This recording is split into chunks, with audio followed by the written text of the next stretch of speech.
Hello students, debit गुरु channel में आप सबका स्वागत है। लास्ट वीडियो में हम सब लोग ने डिस्कस किया था एनएफएल अकाउंट असिस्टेंट वैकेंसी के क्वेरीज के बारे में। इस वीडियो में हम आप सबसे डिस्कस करेंगे एनएफएल का जो इंडिकेटिव सिलेबस है, जो हमने लास्ट वैकेंसीज को देख के डिज़ाइन किया है, उसके बारे में। तो चलो स्टार्ट करते हैं। तो फ्रेंड्स, जैसे आपको पता है, इसमें हमारा 150 मार्क्स का एग्ज़ाम आएगा। उसमें 100 मार्क्स का होगा हमारा टेक्निकल पोर्शन एंड 50 मार्क्स का होगा हमारा general, reasoning, maths, English and general awareness. तो सबसे पहले हम डिस्कस करेंगे टेक्निकल पार्ट के बारे में। तो इसमें जो बेसिक चीज़ है हमारी, वो बीकॉम में जितना हमारा सिलेबस था उससे आएगा, बट जो मेजर पार्ट है एग्जाम का, वो financial accounting, cost accounting, management accounting से आ सकता है। एनएफएल वैकेंसी जो 2019 में आई थी, उसमें सारा एग्जाम फाइनेंशियल अकाउंटिंग से और कॉस्ट अकाउंटिंग से आया था। तो पहले हम उस पार्ट के बारे में डिस्कस करेंगे। तो हमने इसमें सेक्शन वाइज डिवाइड किया हुआ है। तो सेक्शन ए में है फाइनेंशियल अकाउंटिंग। उसमें हमारे जो बेसिक है, बिल्कुल बेसिक कंसेप्ट, लाइक जो +1 +2 में पढ़े हैं अकाउंट्स के बेसिक कंसेप्ट, अकाउंट का एवोल्यूशन कहाँ से हुआ, क्या उसके कंसेप्ट्स हैं, कन्वेंशंस, अजम्पशंस, कि कौन सी अजम्पशन क्या मैटर करती है, किस में क्या आएगा, वो आपको एक सिचुएशन दे देंगे कि इसमें क्या है। मटीरियलिटी कंसेप्ट है, जैसे कि वो कुछ भी आपसे पूछेंगे, एक क्वेश्चन में आएगा कि ये किससे रिलेटेड है, कौन से कंसेप्ट से रिलेटेड है। तो ऐसे एमसीक्यूज बहुत देखे गए इस एग्जाम में। प्लस हमारा जो डबल एंट्री सिस्टम है, उसकी क्या इंपॉर्टेंस है, और सिंगल एंट्री सिस्टम है वो क्या, उसके बेनिफिट्स हैं, क्या डिसएडवांटेज हैं, वो सारी चीज़ें। फिर पूरा जो हमारा अकाउंटिंग साइकिल होता है, अकाउंटिंग साइकिल कैसे शुरू होएगा, ठीक है, journal, ledger, trial balance, balance sheet, opening entries, ये सारा साइकिल।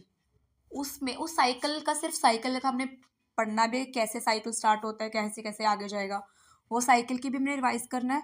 प्लस हमने उसके अंदर की कौन कौन से लेजर में कौन कौन सी बुक्स बनती हैं, कौन कौन सी कहाँ से पोस्टिंग होएगी, ट्रायल बैलेंस में कौन सा बैलेंस आएगा, वो आपको एक क्वेश्चन दे देंगे कि इसमें ये एंट्री की एडजस्टमेंट एंट्री क्या होगी।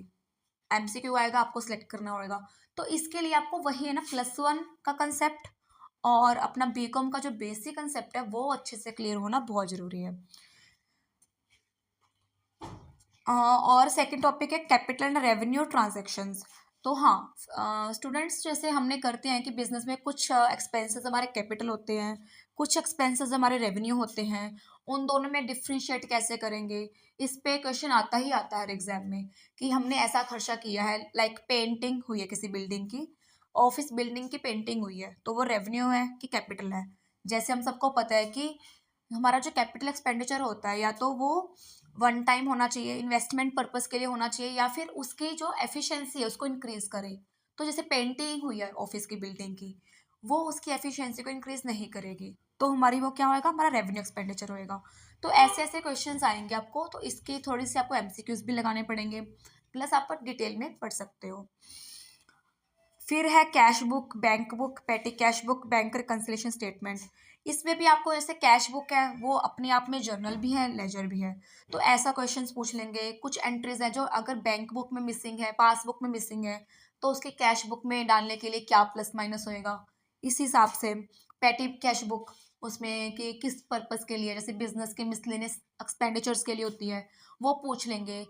ये सारी चीज़ें। बैंक रिकंसिलिएशन स्टेटमेंट, वही कि कैश बुक और बैंक बुक को मैच करना है, हमें पासबुक को जो मैच करना है उसके लिए कैसे प्रोसीजर है, अगर बैलेंस ओवरड्राफ्ट में पड़ा हो तो एंट्रीज कैसे होती हैं, ये सारी चीज़ें इसके रिगार्डिंग। मतलब कंसेप्ट वही है, क्वेश्चन कभी मतलब घुमा के पूछ सकते हैं। तो आपका कंसेप्ट इतना अच्छे से क्लियर होना चाहिए कि अगर वो क्वेश्चन घुमा के ही पूछा है तो आप अच्छे से क्लियर कर सको। फिर आता है हमारा कि बैड डेट्स। हाँ जी, तो बैड डेट्स में ये ना हमें क्वेश्चन आता ही आता है, बहुत सारे एग्जाम में हमने देखा है कि बैड डेट दे रखे हैं, डाउटफुल डेट्स दे रखे हैं, उसमें लिखा होता है कि 2% 5% ऐसे है। तो उसका ट्रीटमेंट है ना, जो वो मतलब होगा बेसिक, बस आपको उसका मेथड पता होना चाहिए कि जैसे पहले कौन सा माइनस करना है, डाउटफुल माइनस करना है कि बैड डेट माइनस करना है, उसी हिसाब से आपको उसको करना पड़ेगा आपको। तो ये भी आपको अच्छे से कंसेप्ट आना चाहिए। फिर है हमारा preparation of final accounts. Preparation of final account से वही कि आपने ट्रायल बैलेंस से एंट्रीज ली हैं, अब उसको कैसे पोस्ट करना है, हमारा trading account, manufacturing account, profit and loss account, फिर बैलेंस शीट में profit and loss appropriation account. तो आपको पता होना चाहिए स्टूडेंट्स की कौन सी एंट्री किस अकाउंट में जाएगी, किस केस में कैसा हो सकता है। तो इसको भी आपको थरली इसको आपको समझना पड़ेगा, प्लस इसके एमसीक्यूज भी लगाने पड़ेंगे। Depreciation, yes very important topic. Depreciation कौन से किस प्रकार के बिजनेस में कौन सा डेप्रिसिएशन मेथड आएगा, इसके मेथड्स बहुत इंपॉर्टेंट हैं, आप अच्छे से पढ़ के जाना, सबके फॉर्मूलेज अच्छे से रिवाइज करके जाना, क्योंकि इस पे क्वेश्चंस आने के बहुत बहुत चांसेस हैं। फाइनेंशियल स्टेटमेंट एनालिसिस, ये स्टूडेंट्स ये जो पार्ट है ना फाइनेंशियल स्टेटमेंट एनालिसिस, ये हमारा मैनेजमेंट अकाउंटिंग में भी आ जाता है कि हमारी जो फाइनेंशियल स्टेटमेंट है उसका एनालिसिस हम कैसे करेंगे। उसका एनालिसिस हम कैसे कर सकते हैं कि दो तरीके से कर सकते हैं, इंटरनल एक्सटर्नल, पूरा हॉरिजॉन्टल वर्टिकल, ये पूरा इसमें से क्वेश्चंस आने के बहुत चांसेस हैं कि कैसे कौन सा मेथड है, कौन सा मेथड किस तरह के फाइनेंशियल एनालिसिस में यूज़ होएगा, इसके यूजर्स कौन कौन से हैं। तो ये भी बहुत इंपॉर्टेंट टॉपिक है। Next, cash flow statement and fund flow statement. Yes, cash flow से भी ये क्वेश्चन आना ही आना होता है, even that cash flow statement ज़्यादा इंपॉर्टेंट है as compare to fund flow. तो आपको इनको भी कि कैसे कौन सी एंट्री इन्वेस्टिंग में आएगी, कौन सी फाइनेंसिंग में आएगी, कौन सी आपको माइनस करनी है, कौन सा प्लस करना है, इसके दो मेथड्स होते हैं, इनडायरेक्ट और डायरेक्ट, उनको भी आपको अच्छे से पढ़ के जाना है।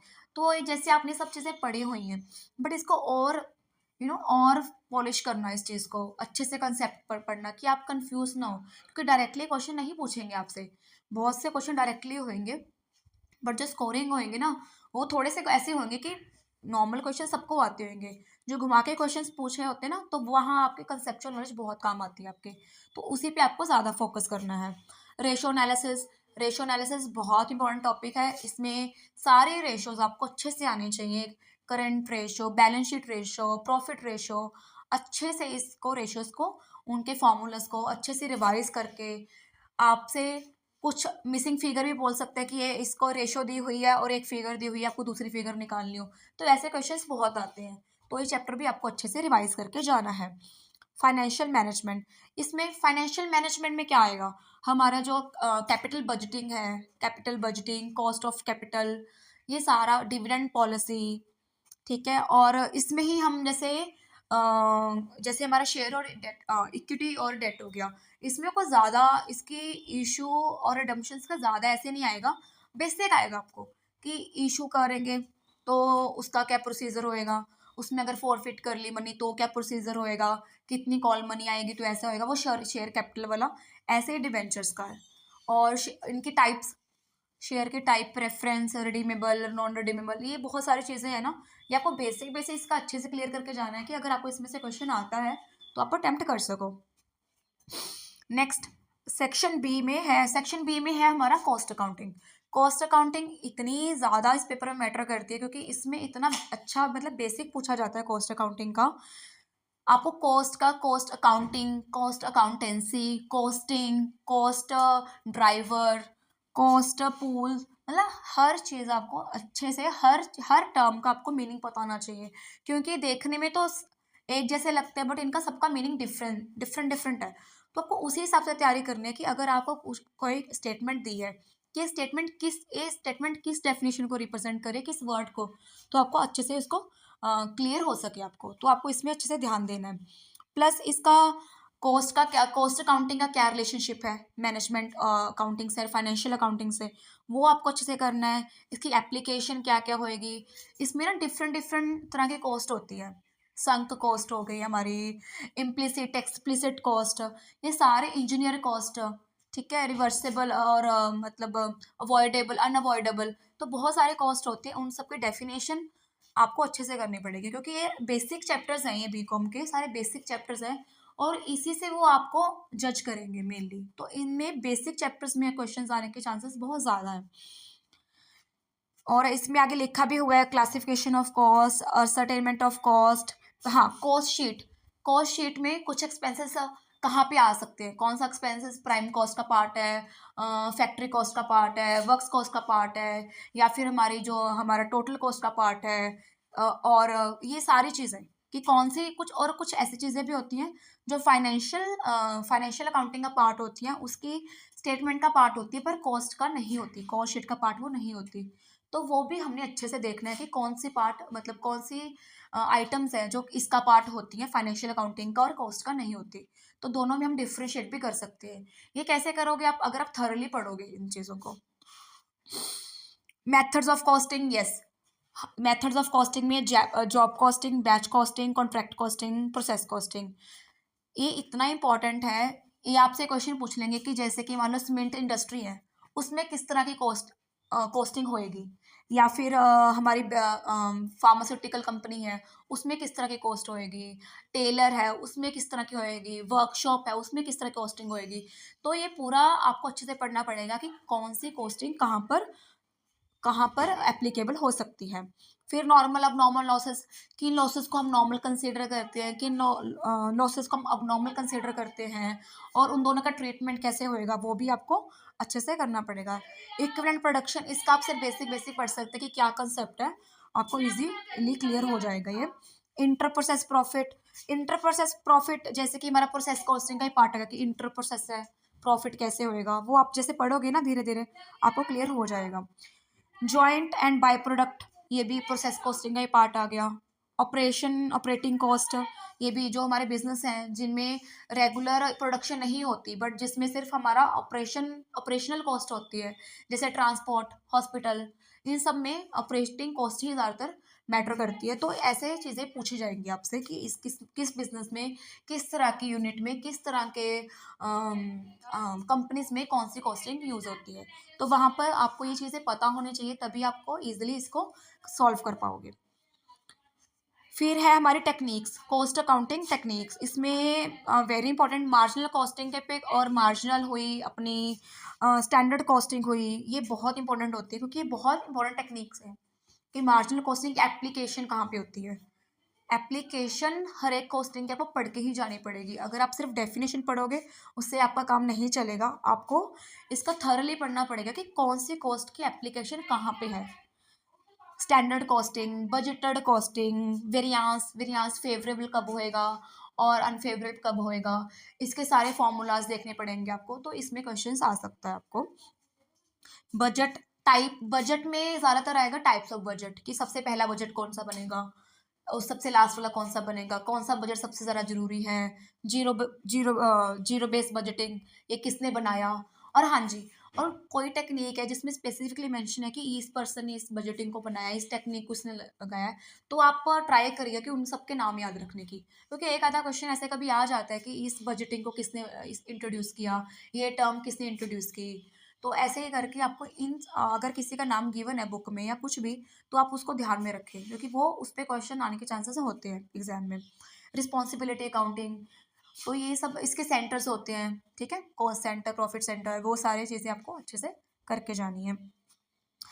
And next section is direct taxation. Direct taxation में ज़्यादा डीप नहीं जाएंगे क्योंकि डायरेक्ट टैक्स का लेवल थोड़ा हाई हो जाता है, तो वो बीकॉम लेवल के एग्जाम पे इतना नहीं पूछेंगे, एक्सपेक्ट कर सकते हैं हम इसको कुछ फाइनल तरीके से नहीं कह सकते क्योंकि कुछ कह नहीं सकते कि कैसे इस बार डिज़ाइन करेंगे अपना एग्जाम। बट हम ये एक्सपेक्ट कर सकते हैं लास्ट वाले एग्जाम्स को देख के कि डायरेक्ट टैक्सेशन है उसमें बेसिक पूछेंगे। बेसिक मतलब एग्जाम्पशंस पूछ लिया आपसे, रेसिडेंशियल स्टेटस पूछ लिया आपसे, इनकम, जैसे हमारी इनकम है उसमें क्या क्या ऐड होता है, क्या क्या नहीं ऐड होता है, वो पूछ लेंगे आपसे। एग्रीकल्चर इनकम पे कि कौन सी इनकम एग्रीकल्चर में ऐड, कौन सी इनकम को एग्रीकल्चर इनकम कंसीडर कर सकते हैं, कौन सी इनकम को एग्रीकल्चर कंसीडर नहीं किया जाता, उस पर क्वेश्चन आ सकता है आपको। तो इसी तरीके से आपको बेसिक चीज़ें ये पूछेंगे। ऐसे ही हमारा इनडायरेक्ट टैक्सेशन में जीएसटी, जीएसटी में आएगा टाइप्स ऑफ जीएसटी, उसके मेन मेन जो प्रोविजंस हैं, जो लॉ है प्रोविजंस हैं, वो मेन मेन वो पूछ लेंगे आपको कि इसमें आर्टिकल्स हो, जो मेन मेन आर्टिकल्स है सारे नहीं पढ़ के जाने आपको, मेन मेन आर्टिकल्स हैं जिसमें इसका कॉन्स्टिट्यूशन है कि किन किन पे, जैसे पेट्रोलियम पे, अभी पेट्रोलियम प्रोडक्ट्स पे हो गया, उस पर अभी इसको बाहर रखा गया इसके परव्यू से। हाँ, और अल्कोहल फॉर ह्यूमन कंजप्शन, इसको उसके बाहर रखा गया है। तो इन चीज़ों को आपको बस उसके आर्टिकल पढ़ लिए, उसके टाइप्स पढ़ ली, ठीक है, टाइम वैल्यू, थोड़ा थोड़ा आपको मतलब हर चीज़ के बारे में पता होना चाहिए कि अगर आपका क्वेश्चन अगर आता है तो आप इतना उसको समझ के कर सको। इसमें ऐसा एक्सपेक्ट कर सकते हैं कि बहुत डीप क्वेश्चन, बहुत टफ लेवल या बहुत सीए लेवल का एग्जाम नहीं पूछेंगे आपसे। इतना ही पूछेंगे कि जितना बीकॉम के दौरान में आपने पढ़ा होगा। तो आपको बस सिर्फ उसी को रिफाइन करना है कि आप उसको बेटर कर सके, उसको और अच्छे से अटेम्प्ट कर सके। और फिर सेक्शन डी में है business law, ethics, Indian contract act. इसके भी जो मेन मेन डेफिनेशंस हैं, कुछ कुछ लॉ मेन मेन हैं। अगर आपका ऊपर वाला पार्ट इतना नहीं अच्छे से हुआ, जिसका financial accounting, cost accounting, management accounting और टैक्स इतना अच्छे से, अगर आपका वो अच्छे से कवर है, तो आप इस पार्ट को ज़्यादा कर सकते हो। अगर आपका वही पार्ट नहीं हुआ, तो इस पार्ट पे इतना ज़्यादा इंपॉर्टेंस देने की ज़रूरत नहीं है। सेक्शन डी में हमारे आ जाएंगे सारे लॉज और एक्ट्स जो हमने बीकॉम के सिलेबस में पढ़े हैं। इसमें मेनली हमारा बिजनेस लॉ एंड एथिक्स में Indian contract act, sale of goods act, Indian partnership act, limited liability act and companies act. इसमें मेनली दो एक्ट ज़्यादा इंपॉर्टेंट हैं, एक पार्टनरशिप एक्ट और कंपनीज एक्ट। पार्टनरशिप में हमारा आएगा कि admission of partner, retirement of partner, dissolution of firm और insolvency of partner. Plus goodwill है, जो टाइप्स ऑफ गुडविल, गुडविल का शेयर कैसे डिवाइड करते हैं at the time of dissolution, retirement, ये सारे टॉपिक्स में से क्वेश्चन हमें आ सकता है। एंड कंपनीज एक्ट में, कंपनीज में एक्ट में जितनी अमेंडमेंट हुई हैं, difference between private and public company, types of company, और कितने इसमें आएगा हमारा लिमिटेड, जो टाइप्स हैं लिमिटेड लाइबिलिटी वाली सारी चीज़ें, वो सारी चीज़ें इसमें आ जाएंगी। तो कंपनीज एक्ट में क्या करना है हमें, हमें इसमें सारे एक्ट्स में हमें मेन मेन टॉपिक उठानी है, मेन मेन टॉपिक को अच्छे से पढ़ना है। उसके रिगार्डिंग जितने भी एमसीक्यूज हैं वो हमारे कोर्स में भी गिवन है, आप वो अटेम्प्ट कर सकते हैं। उसमें से आपका कंसेप्ट पूरा क्लियर हो जाएगा। ज़्यादा डीप में जाने के लिए टॉपिक में मैं रेकमेंड नहीं करूँगी, क्योंकि इसमें से इतने ज़्यादा लेवल का क्वेश्चन शायद ना आए। बट हाँ, ये हम छोड़ के नहीं जा सकते, तुम एक एक बार बेसिक बेसिक प्लस एमसीक्यूज हमने लगाने हैं। नेक्स्ट है सेक्शन ई में बिजनेस इकोनॉमिक्स। जो लास्ट ईयर का एग्जाम था उसमें बिजनेस इकोनॉमिक्स बहुत ज़्यादा आया था, तो इसको हमने अच्छे से करके जाना है। स्पेशली डिमांड, सप्लाई एंड जो कर्व्स होती है, डायग्राम होती है कर्व वाली, वो कर्व कहाँ से कहाँ कट करेगी, वो सारी डायग्राम्स भी हमें अच्छे से पढ़ के कंसेप्ट क्लियर करना है। प्लस उसके जितने भी सारे इसके रिलेटेड एमसीक्यूज है वो लगाने हैं। Theory of consumer behaviour, utility, production cost, cost curves हैं जो, and types of market, perfect competition, imperfect competition, वो सारे हमने इसमें करके जाने हैं। इसमें एम्प्लॉयमेंट वाला टॉपिक है, वो भी हम थोड़ा सा कर सकते हैं। तो ये था हमारा टेक्निकल पार्ट। टेक्निकल पार्ट में हमने सारे टॉपिक्स को कंसेप्ट रिवाइज करना है, उसको रिफाइन करना है, प्लस उसके साथ साथ एमसीक्यूज हमें लगाने हैं। एमसीक्यूज के बिना थोड़ा डिफिकल्ट हो जाता है, क्योंकि पेपर में एकदम से आप एमसीक्यूज अगर डायरेक्टली अटेम्प्ट वहाँ पे करोगे तो इतना इजी नहीं होता। बट अगर आप प्रैक्टिस करके जाओगे कंसेप्ट के साथ एमसीक्यूज की, तो आपको पेपर में ज़्यादा कॉन्फिडेंस आएगा और आप इजिली अटेम्प्ट कर सकते हो। अब आ रहा है non technical part. Non technical part में हमारा quantitative aptitude, reasoning aptitude, English and general awareness. जो बच्चे बैंकिंग की तैयारी करते हैं उनकी इस टॉपिक पे तैयारी होगी, बट जो बीकॉम के वाले हैं उनकी थोड़ी सी कम होएगी। तो अगर वो टेक्निकल पार्ट करके जा रहे हैं, आपको टेक्निकल पार्ट तो करना ही करना है बहुत अच्छे से, पर इसको भी आप इग्नोर नहीं कर सकते हो। इस पे भी आपको टाइम देना पड़ेगा, आपका अपना टाइम टेबल इस हिसाब से बनाना पड़ेगा कि आपका जो टाइम है थोड़ा सा इधर भी आप डिवाइड कर सको, इधर भी आप दे सको। तो इसका जो लेवल होता है वो बैंकिंग जितना हार्श और हार्ड नहीं होएगा, बट बिल्कुल बेसिक लेवल भी नहीं आएगा। हाँ, पर आप जब पेपर अटेम्प्ट करोगे तो हमारा जो टेक्निकल पार्ट है उसमें आपका थोड़ा टाइम सेव हो जाएगा। तो आपको स्पीड का इतना इशू नहीं रहेगा, क्योंकि आप इधर अपना टाइम इन्वेस्ट कर सकते हो। क्योंकि वो तो टेक्निकल का जो पार्ट होगा वो या तो आपको आता होगा या नहीं आता होगा, उसमें इतना ज़्यादा टाइम आपका नहीं जाएगा। बट जो नॉन टेक्निकल पार्ट है आपको सॉल्व करने के लिए टाइम ज़्यादा जाएगा। तो आप ट्राई करना कि जब आप टेक्निकल पार्ट करो तो वहाँ टाइम थोड़ा सेव करने की कोशिश करना, और इधर अपना नॉन टेक्निकल पार्ट पे वो टाइम इन्वेस्ट करना। तो इसलिए इसमें जो लेवल होएगा वो लेवल इतना हाई भी नहीं होएगा और इतना लो भी नहीं होएगा। तो आपको इसकी तैयारी करनी ही पड़ेगी। प्लस जो हमने कोर्स डिज़ाइन किए हैं हमारे चैनल डेबिट गुरु पे, वो इस हिसाब से किया है कि वो एनएफएल के एग्ज़ाम के पुराने एग्ज़ाम्स को और जो करंटली एग्ज़ाम चल रहे हैं उसके लेवल के हिसाब से मैच किया है। तो आप एक बारी वो देख सकते हो, उसमें से आप तैयारी कर सकते हो, आपको उसका ज़रूर फ़ायदा होगा। और रीजनिंग और एप्टीट्यूड इंग्लिश, ये भी सारा आपको सारा इसका मटेरियल, सारी इसका आपकी तैयारी है वो वहाँ से हो जाएगी। प्लस जनरल अवेयरनेस के डेबिट गुरु अपने टेलीग्राम चैनल पे डेली डेली इसका करंट अफेयर डालता है, वहाँ से आप अपनी तैयारी कर सकते हो। प्लस इसमें थोड़ा सा करंट अफेयर तो आते ही हैं, पर एक आधा स्टैटिक और पॉलिटिकल एरिया में भी एक आधा क्वेश्चन बन जाता है, तो आप अपनी तैयारी उसी हिसाब से करिएगा कि आप इस पेपर को अटेम्प्ट कर सको। और जो मैंने आपको पूरा सिलेबस बताया है, इस सिलेबस का आप थॉरली तैयारी कर सकते हो। अगर आपको कोई भी क्वेरी है तो आप हमें कमेंट बॉक्स में लिख सकते हो, टेलीग्राम पे हमें बता सकते हो। और इसके जो रिगार्डिंग हमारा कोर्स है, एक बार उसको देखना, उससे आपकी तैयारी मुझे लगता है बहुत ज़्यादा अच्छे से होएगी, आपको और कॉन्फिडेंस आएगा, क्योंकि वो स्पेशली इसी के लिए डिज़ाइन किया गया है। आप इसको अच्छे से अपना और बेटर कर सकते हो। प्लस एमसीक्यूज़ भी हमने बहुत अच्छे से तैयार करवाए हैं, तो आप वो देखिए, और आपका नॉन टेक्निकल पार्ट भी उसमें अच्छे से हो जाएगा। एंड कोई भी अगर आपको कोई क्वेरी है, कुछ भी है, तो हमें कमेंट बॉक्स में प्लीज़ लिख सकते हो। Thank you so much.